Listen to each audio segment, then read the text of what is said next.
Welcome to the Constructing Mindsets podcast.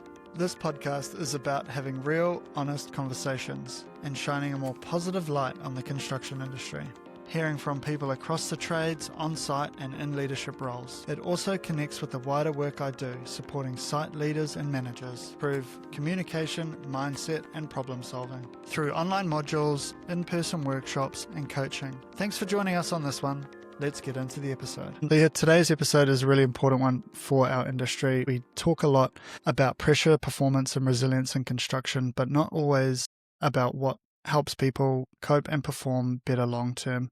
Today, I'm super excited to be joined by Maddie, founder of Pivot Wellbeing, who works at the intersection of behavioral science, mental health, and real-world performance. What I really like about this conversation is that it moves away from trends and surface level well-being and back towards practical evidence-based tools that leaders can use in high pressure environments like construction. And thanks so much, Maddie, for joining us tonight. Super excited to have you on in the new year. And are you able to tell us and just explain a little bit about Pivot Wellbeing, what that's all about for you? Yeah, absolutely. No, thank you for having me on, Vincent. It's really exciting to be here.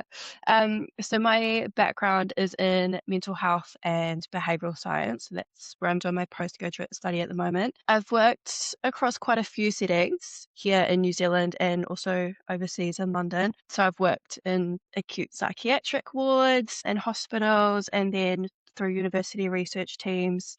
And then when I was overseas in London, I did a lot of mental health and learning disability work with people who were professional and also students as well. So kind of why I started Pivot was that I started seeing the same sort of pattern across all the environments. People were responding, the teams were responding to people in crisis, which obviously is a bit late for a lot of people. So I kind of wanted to bridge the gap between the acute mental health care and everyday wellbeing support that's accessible for everyone. You talked about some of the type of work you've done in the past overseas and in New Zealand. Sort of what are the problems you're trying to solve with Pivot, or what are the points that you are wanting to fill, or the gaps you're wanting to fill with Pivot Wellbeing? What Pivot is trying to fill is everyday wellbeing without having to have a diagnosis or having to go to the GP when you're really unwell, because that's where I find people that they're having to wait until they're in a really bad state to actually get the help that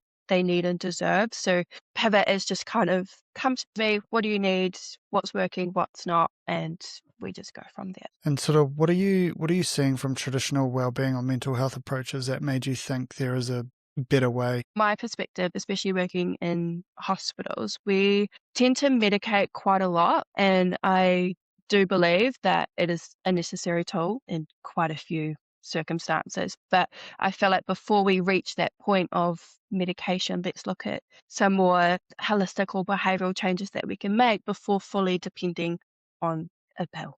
Where do you think the biggest gaps are between sort of theory and sort of real world support? The biggest gap that I've been seeing is you're needing a diagnosis and then there's wait lists to see GPs, or you're either really unwell that you actually end up in a hospital. So there's a big gap between everyday support when you actually need it before you reach that crisis point. Just from your experience, what were the traditional approaches that either facilities or sort of help centers were using that kind of you sort of saw So that there could was a be big improved on? disconnect between the clinical knowledge and applying that to real life. So typically we respond to people once they're in severe distress, and then in a workplace wellbeing setting, we often rely on those surface level strategies, the one-off initiatives, the apps, the deep breathing exercises that, kind of assume that people have the spare capacity and time to actually implement those. So in reality, most people, especially in high pressure industries such as construction, they're already running really close to an empty tank. So the biggest gap is that we focus on the insight without actually implementing the infrastructure. So people need to understand what they should really be doing, but the way that their work, the time, their responsibilities are structured, that follow through is actually really, really difficult. And it's why a lot of wellbeing initiatives don't actually stick. They rely on motivation instead of a system of design. Yeah, you talked about sort of the struggles in the high pressure environment in construction. Construction is a high pressure industry. There's deadlines, cost, risk, responsibility. From your perspective, what does working in environments like this actually do to people's... So typically what I see is a chronic nervous system that's just overactivated. And so obviously people are constantly problem solving, they're managing risks, absorbing pressure, holding responsibilities, often without enough recovery time actually built in to, their weekly or daily routines. So it's not just creating stress. That doesn't just create stress. It changes how people think and react and actually relate to others. So when your nervous system is just under this constant load, your emotional regulation drops, your tolerance for things and people, it just shrinks drastically.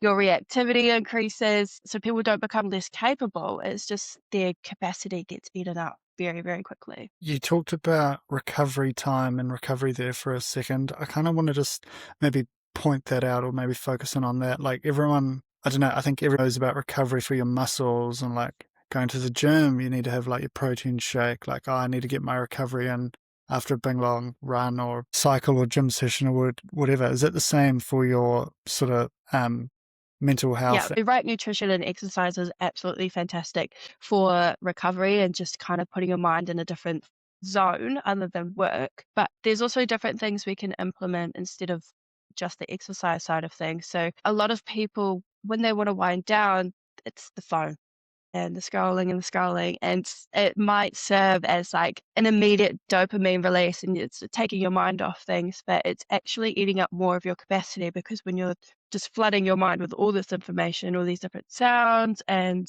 stimulants, it might work in the short term, but long term, we're finding that it's just diminishing capacity again. So there are some other strategies. Reading is great, spending time with your family, doing things you enjoy, whether that's cooking, going for walks, hikes, whatever it might be, prioritizing those instead of just immediately sitting down and just mindlessly scrolling. There's better alternatives out there. What are some of those you sort of talked about earlier, just about sort of the burnout and getting to that end, I guess we'll call it the end or the end line, or that the Yes. where your mind's at full capacity there.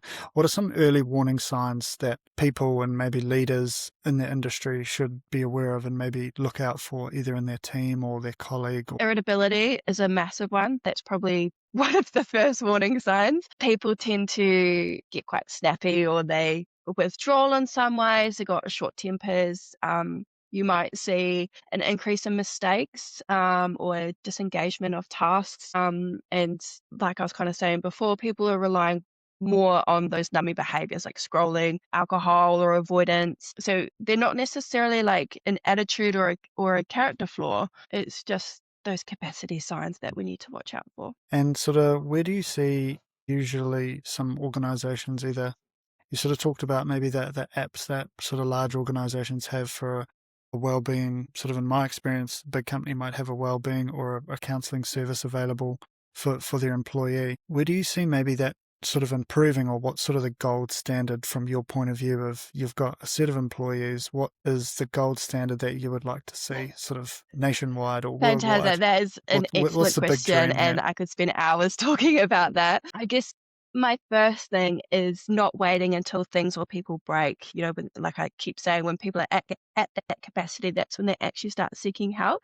So I feel like having these systems, initiatives implemented before we get to that point would be a really great way. So responding reactively instead of designing work and the environment in a way that protects our capacity upfront, because prevention is always better than crisis and it's far more effective. And are you able to maybe share a bit of insight on sort of maybe one or two sort of prevention tips, or something that you're comfortable sharing around prevention, or something that you specifically do to sort of maybe aid the person or the company Yeah, that you might fantastic. work with? I think one that we could really do is reducing unnecessary cognitive load. So what that could look like is fewer decision makings, clearer expectations, and I think a better buffer of transition between tasks. Usually we're just bang, bang, bang, task after task after task. So if we have a buffer in between, whether that's coffee or tea breaks, a little snack, maybe a walk outside, you've got your five senses. So just go around and do that before you start your next task. Another one could be just building that predictable recovery time in the day. So whether that's at the start of the day, or in your tea breaks or after work, those short intentional pauses can really protect your performance far better than just trying to push through. And what are you doing in those like recovery breaks? Like what, if I'm at work, for me, sometimes if I've had a busy day, I'll pop in my car, taking time away from site, sort of when I sort of have been in high pressure situations that were just getting away from site, clearing my head. Yeah, is there one thing specifically that maybe I should be doing if I'm driving my car down the road, getting something for lunch, sitting in my car, eating it? What else should I be doing in that situation? Leaving the work environment can be really helpful, and food that you actually enjoy is massive. It can do wonders for us. But making sure that it is nutrient dense is another key point that I think we should be thinking about. But I think five, you could try, and I don't know what kind of music you like, or if there's a podcast, just try and get some sensory stimulation in there that tries to take your mind off your work, because that's you time and you should be using it for yourself. So whether, that's music, podcasts, talking to your friends or family could be a really good buffer in there too. Okay, so sort of not jumping in the car and then dialing into a meeting while I'm eating my lunch Absolutely on not. my No, lap or something, like lunch in a nice deserves to have its location. own time period. Okay, cool. All right. Well, this is a great tool, and I think it's a great little insight. So I think it's super relatable because people sort of, I think there's kind of in construction, you have tradespeople that have, their smoko is an actual thing, but they might just be on their phone scrolling. Whereas maybe if you're in a management position or sort of higher, you might take time away, but you'll end up getting dragged into an online meeting now or a bunch of phone calls or something. So sort of having that intentional time to pause, Absolutely, I you think it can nailed be that. super helpful for people. Okay, great. And sort of just looking back on more sort of your evidence-based tools and sort of trends or sort of versing trends that you've seen, sort of you talk a lot about moving away from some of those trends like doom scrolling and the quick fixes and back towards evidence-based strategy. What does that actually look like in practice? We've kind of touched on it, but are there any sort of things that you can share, sort of like, practices that we could all be So I feel like putting that into practice can look like a few different things. So that can be focusing on our habits, our systems, and our environments, rather than purely focusing on, our willpower and motivation, because that can be very fleeting. So some evidence-based well-being, it could look like asking ourselves, what behavior are we trying to support? And what's making that behavior easier or harder to achieve right now. So this also means integrating the physical and mental health properly, because like I kind of touched on before, training and nutrition alongside mental health work is a great nervous system tool for regulation. And then that also moves into your sleep and behavior. They're all deeply intertwined. Um, so we can't really regulate our emotions or behaviors if someone is underfueled, exhausted, or constantly overstimulated. So what evidence-based tools I use, it really depends on the person as a whole, because well-being has to address the whole system. It's not just tell me your thoughts or let's just do some deep breathing exercises. It's a whole system that we've got to go through for the individual person. You earlier talked on like habits and sort of some of the systems. Like, why do habits and system outperform motivation? Like, because sometimes you feel like you can be super motivated to do something, but like I feel like I'm motivated to do something, but sometimes my habits, I'm just like, I just really can't be bothered, even though I'm super motivated. Like, Yeah, it what's definitely going sounds on like there's a there? bit of disconnect going on there. Usually our motivation habit is not the other way around. So that's quite interesting to hear that. Yeah, I think it's just instilling those systems so that those habits do just become, clockwork. And there's not really sort of this massive leeway where we're like, no, I'm not going to do that. I'm going to do this instead. What I really try and focus on is that we have set times throughout the day to, do I exercise, make her lunch, do I dinner, go to work. I'm really big on having those block out hours, but you're not relying on that motivation and that the habits within that system. It's just repetitive and it just flows really nicely. You talked a little bit about flowing and like moving through something. Like how do small behavioral changes like compound over time? Like how do you go from sort of maybe doing not so well, maybe making one or two changes? Like what does that journey look like for somebody like that wants to get from sort of, A to F, but they've got to get all those little bits along the way? Big thing I talk with my clients about, unfortunately, it's not an overnight fix. As much as I wish it was, it's one thing to be able to told, okay, you've got to do this, this, and this, and you'll get from your A to F. But we've really got to break down the person's current systems and analyze what behaviors we want, what behaviors we don't want, and it's just slowly about switching those, and it does take time. It really depends on the person's goals, how many goals they want to achieve. But yeah, it's just starting with those real micro tasks that just slowly lead into this big overall well-being change. So it's not these massive things that we need to do, it's just the small little steps make a huge difference. Yeah, I think everyone's probably doing their New Year's resolutions or sort of, I don't know, going through those at their head at the moment. I might share a bit of a story around mine. I've been trying to sort of build up some running and fitness, and I guess the goal for that is obviously to stay fit and healthy and keep my sort of mental resilience and mental health strong.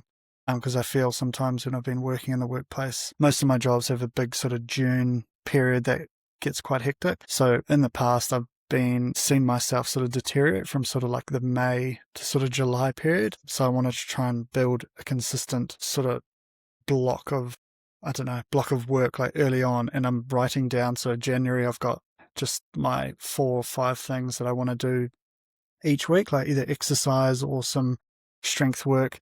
But it's hard in society these days where, I don't know, if I say example, I've started using a kettlebell and I go and look up kettlebell workouts. Next minute, you've got like this guy who's been doing kettlebell for like 10 years, like throwing it above his head. And like, I can't even lift. I'm using like an 8 kg kettlebell and he's using like a 12 kg kettlebell. So it's like, you've got the intention there to do something good, but then sometimes all this information that we've got in the world these days, sort of always comparing yourself to the workout that someone else is doing. What are some of the things that maybe I could do?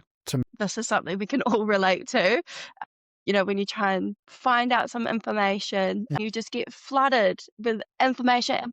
Whether it's conflicting or not is one thing, but then you do start to have those criticisms and that comparison, and that's something that I've really struggled with too, especially since becoming a mum.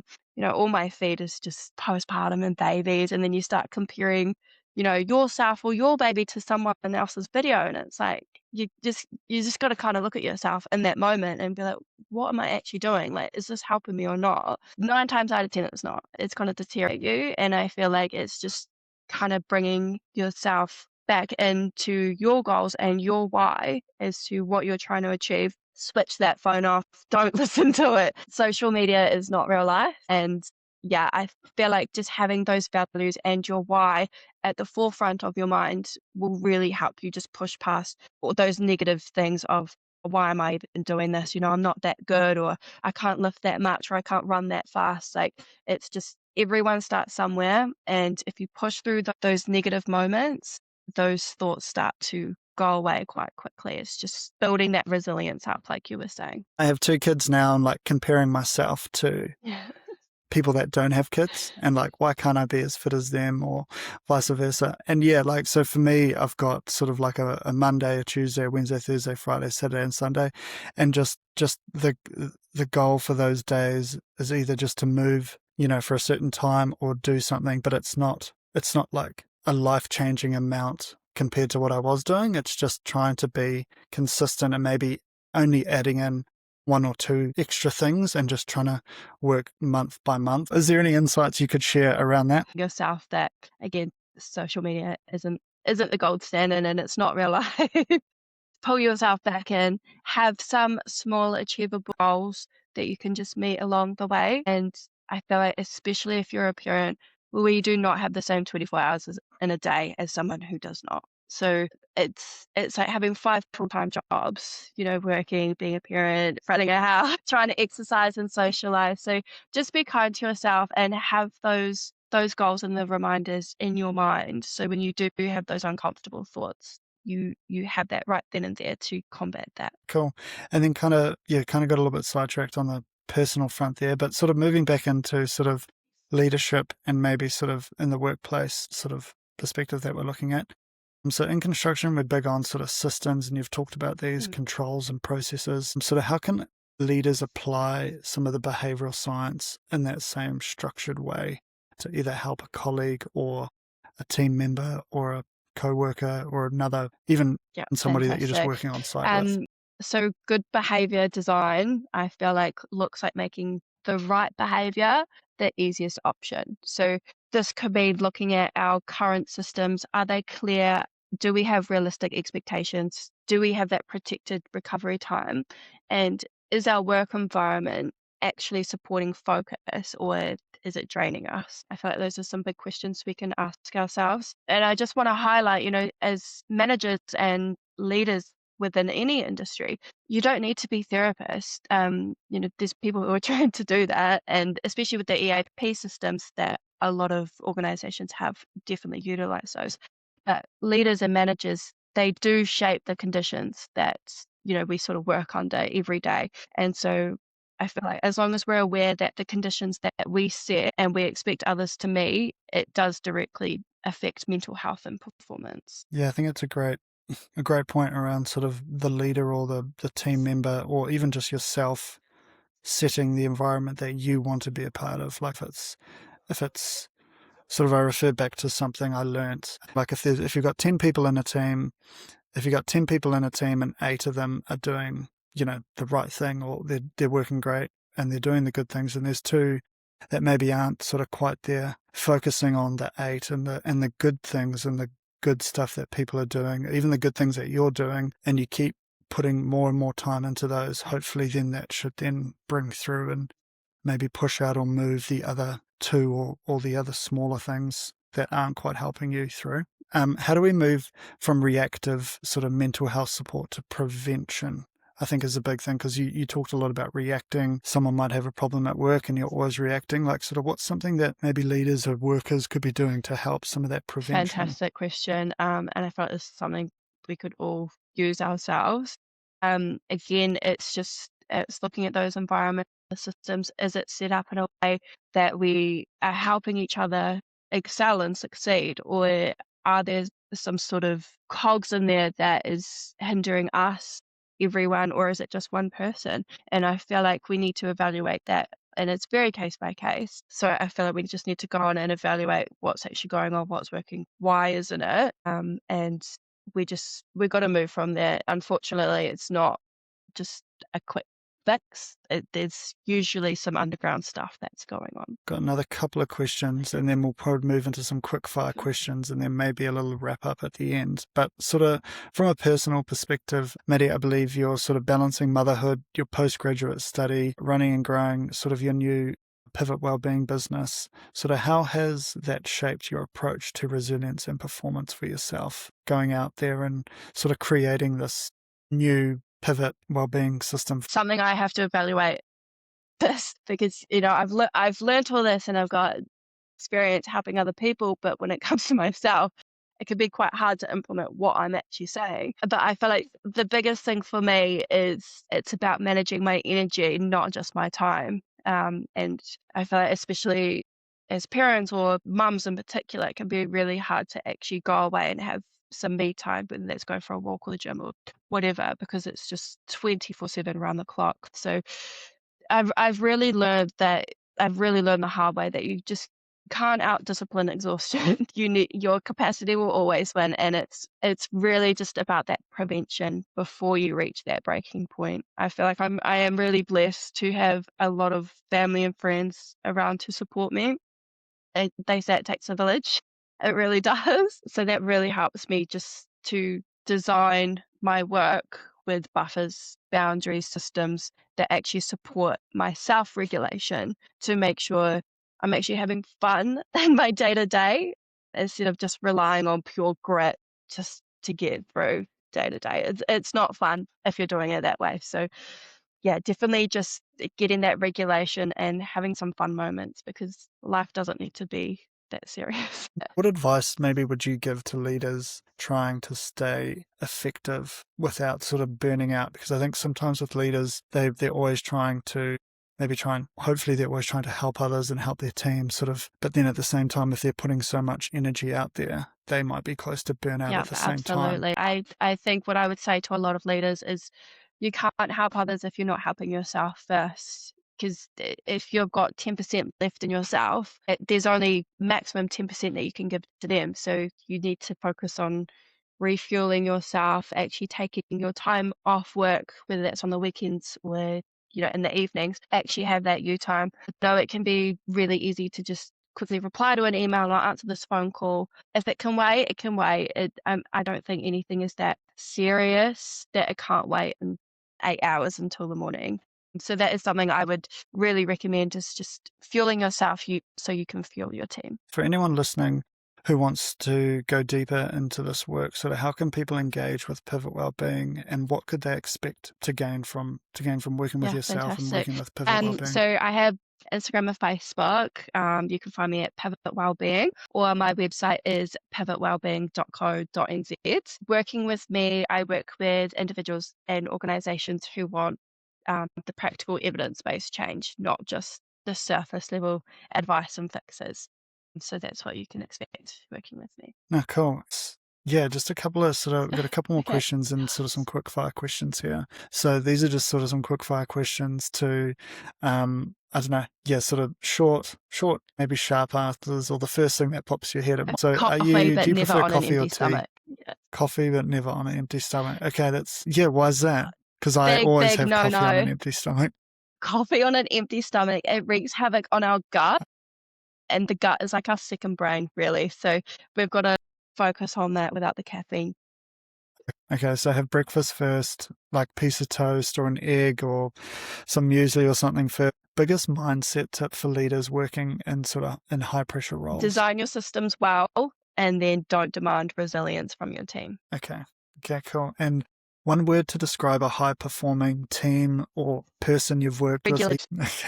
Okay. Well, you hear this word, I don't know, you hear nervous system regulation or regulated. Like what does that mean if someone doesn't know what regulated? So when we think about regulation, I feel like we should start with dysregulation. So this starts with what I was saying before, that reactivity, they're snapping, they're withdrawing, they're doing all this kind of negative behaviors. That looks like someone who's not regulating well. Someone who is regulated, they've got their systems in place. They know what they're doing each and every day. They've got their nutrition, their exercise down pat, and they go into the workplace feeling confident, and that they can look after themselves and others. One thing that you wish more people understood about mental health at work? If you or someone is struggling, it's usually a system or regulation issue. It's not a personal failure or character flaw. Mm-hmm. Okay, cool. Just sort of a wrap up and sort of final takeaways before we finish there. If listeners just take one thing away from this conversation, what would that be for you? Oh, it's a good one. I would say if your expectations of where you're at or where you want to be, that's a struggle. Usually it's your behavior and capacity is the problem. Again, it's not a character flaw. So if we change the conditions, your performance will follow. Okay, cool. Well, thanks so much for sharing all your insights and the work you're doing. It's hugely valuable. To anyone who's listening again to this conversation and it resonates with them, please share it with your team or someone who might need it. And Maddie, sort of once again, where can people get in contact with you, and sort of how can they connect with you going forward? So you can follow me on Instagram or Facebook at Pivot Wellbeing, or my website is pivotwellbeing.co.nz, and you can just flip me a message or email. Is there anything that I missed or anything you wanted to say before we closed? No, I just want to thank you for the opportunity. It's really put me out of my comfort zone. It's been a really fun experience, so thank you. I'm still very much out of my comfort zone as well doing this, but it's been fun. All right, well, this has been Constructing Mindsets with Pivot Wellbeing. Thanks everyone for listening, and Thanks again, Maddie, for coming on. Great. Thank you so much for having me. That's it for today's episode of Constructing Mindsets. Remember, every conversation is a chance to shift the culture of construction. Subscriptions and reviews are always appreciated. Be sure to reach out if you're needing to improve performance on site by upskilling communication, mindset, and problem solving.